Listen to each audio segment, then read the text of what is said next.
Ariel a fait de la Kabbalah. Et toi ?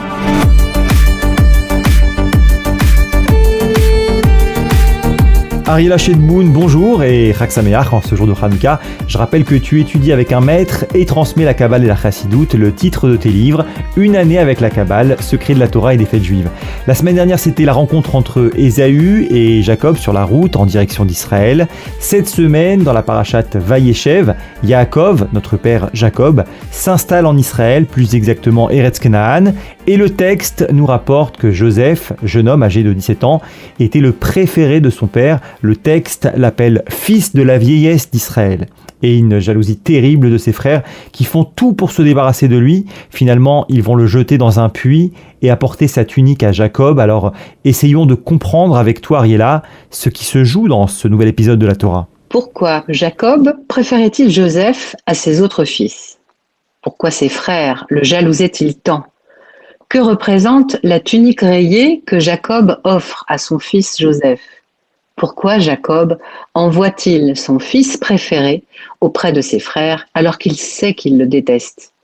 Et puis, que représente le puits et la prison dans lesquels sera jeté Joseph, la première puis la deuxième fois? Joseph qui tombe, qui chute, mais qui ne trébuche pas, dit la tradition. Que de tractations, que de voies détournées, que d'intermédiaires pour que s'accomplisse le destin de Joseph et à travers lui, celui du peuple juif tout entier. Oui, notons que Joseph, Yosef HaTzadik, est le seul et unique homme dans la Torah à avoir été appelé Tzadik, un juste parfait. Joseph représente l'intégrité morale. Il incarne, pour nous, juifs, la conduite imperturbable, la liberté de choisir son judaïsme que le juif exilé doit conserver au long des siècles, loin de sa terre, parmi les nations. Garder la tête haute et l'estime de soi en tant que juif dans le vaste monde pendant des siècles et des siècles. Rappelons que Joseph, Yosef HaTzadik, sera racheté et revendu plusieurs fois comme esclave par des bédouins, des marchands, etc. sur la route et amené en Égypte pour être au service de Potiphar, un des grands officiers de Pharaon. C'est dans ses épreuves de vie en Égypte, loin de son père, loin de sa famille, qu'il se révélera à lui-même et qu'il deviendra plus tard vice-roi d'Égypte. Contrairement à ses frères, Joseph n'est pas un berger. Il n'est pas dans l'instant et dans la contemplation. Il est né pour agir et pour préparer l'avenir. L'avenir proche, celui de sa famille en Égypte fuyant la famine, et l'avenir lointain du peuple juif en exil après la destruction du temple. Joseph est appelé le maître de l'exil. Il donne la micheya, c'est-à-dire de quoi manger, de quoi se sustenter, les conditions de subsistance spirituelle des Juifs déracinés. L'exil n'a pas d'emprise sur lui. Il reste lui-même, Joseph, un Juif, quelles que soient les fonctions qu'il occupera, prisonnier, esclave ou vice-roi. Oui, Joseph reste égal à lui-même, fidèle aux enseignements transmis par son père Jacob jusqu'à ses 17 ans. Le personnage de Joseph nous enseigne qu'un tzaddik, ce que nous devons essayer d'être, est toujours au-dessus des conditions de son exil. C'est l'autonomie qu'il faut conserver dans notre judaïsme, quel que soit notre environnement en galoute, en exil. C'est un appel à ne jamais se sous-estimer ou à perdre notre identité et notre dignité. Alors parlons maintenant un peu de Kabbale et Chassidoute. On sait que Joseph ressemblait à son père. Que représente cette beauté physique de Joseph et la symbolique aussi du vêtement offert par son père, la tunique en laine? On raconte que Joseph était très beau, qu'il était la beauté même, beauté du visage et du corps et beauté des sentiments, beauté de la réunion des contraires, beauté de l'accomplissement. En quoi? Joseph réunit tous les sentiments. Il est toutes les couleurs de l'âme, dit la Kabbale, comme la tunique rayée que son père Jacob lui donne.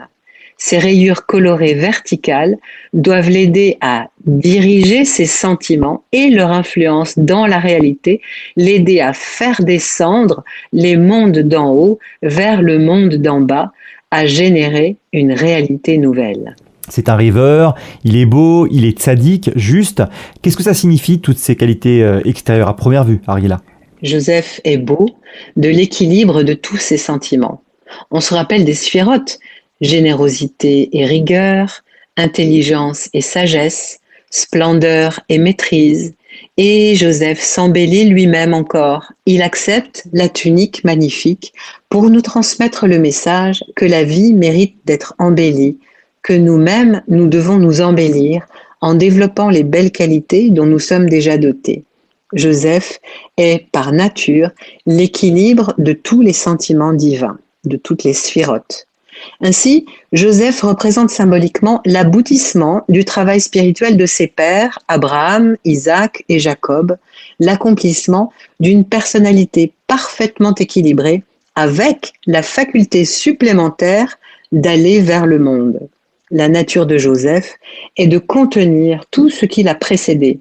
Pour la Kabbale, il incarne dans l'arbre de vie la sphira de Yesod, le fondement, qui fait la jonction entre les sentiments divins et la réalité dans ce monde, la malchoute. Amener le rêve à la réalité dans le monde concret, c'est qu'il a une âme très élevée à la différence de ses frères. Et si ses frères le jalousent, c'est parce qu'ils ne proviennent pas du même monde divin.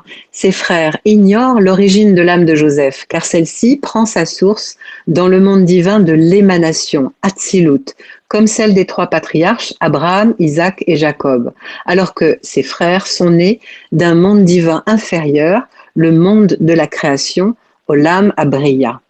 On comprend donc que ce qui se joue ici, c'est un combat de géants, le combat de tzadikim très puissants pour obtenir la bénédiction de leur père Jacob.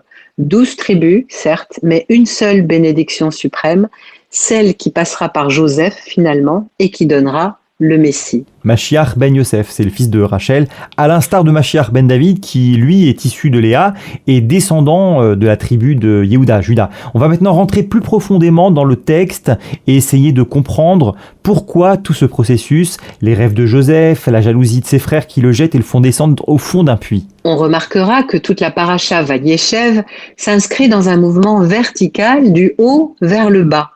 Le puits dans lequel Joseph est jeté indique la direction des choses. Joseph doit descendre dans le puits et descendre encore en Égypte, ce que la tradition indique comme une souffrance de Joseph pour enlever une partie de la souffrance future des Hébreux dans leur exil en Égypte. Et il doit encore descendre en prison. Pour Joseph, descendre en Égypte, c'est comme descendre dans les mondes de la séparation, les mondes où la mort existe, car placer une âme qui vient du monde divin d'Atsilut dans le monde divin de Bria, cela équivaut à mourir, comme pour Adam et Ève. Autre chose, si Jacob, en hébreu Yaakov, était un Yud Ekev, comme l'indiquent les lettres de son nom, on comprend que la sagesse du Yud est descendue jusqu'au Ekev, jusqu'au talon. Joseph, quant à lui, dont le nom en hébreu est Yosef, c'est un Yud Sof, cela signifie que la sagesse divine du Yud peut enfin, avec Yosef, accomplir tout le chemin du haut vers le bas, la sagesse divine incarnée dans l'attitude de Joseph, de Yosef dans ce monde. Cette sagesse descend jusqu'au bout, ad Sof, la sagesse, autrement dit, les valeurs divines qui peuvent s'incarner désormais entièrement dans notre monde. C'est donc une descente et une installation du Yud d'en haut dans le monde d'en bas. La paracha Vayeshev nous parle de l'installation du Yishuv, de l'installation ici-bas, du Da'at, soit pour la Kabbale, de l'unification de Chochma, la sagesse, et de Bina, l'intelligence. C'est donc la mise en place, on va dire, d'une nouvelle structure intellectuelle de compréhension des choses, une conscience nouvelle du divin qui arrive avec Yosef. Ce que l'on doit absolument comprendre, c'est que si ses frères jettent effectivement Joseph dans un puits, et qui va se retrouver ensuite en prison en Égypte, en fait, ils accomplissent le plan divin. Plan divin qui justement consiste à faire descendre la spiritualité dans la matérialité.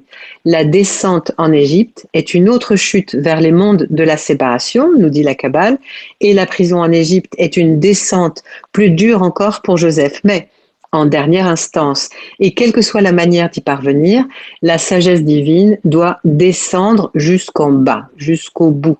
Yosef est Tzadik Gamour, un juste accompli, prêt à transmettre à la Malchoute, à installer les choses dans la royauté de ce monde. Et on va s'arrêter là pour aujourd'hui avec Yosef. La deuxième partie de la paracha traite quant à elle de Yehuda, Juda et du sujet de Mashiach ben David qui vient de Léa. Léa, nous disent nos sages, est liée à Hanouka. On va donc se souhaiter, Ariela, un bon Hanouka, Chag Sameach et Shabbat Shalom. Shabbat Shalom. Je rappelle le titre de tes livres, Une année avec la Kabbale, secret de la Torah et des fêtes juives, à commander sur Amazon. Ariela Shedboun, merci. Ariela fait de la Kabbalah et toi, à la semaine prochaine.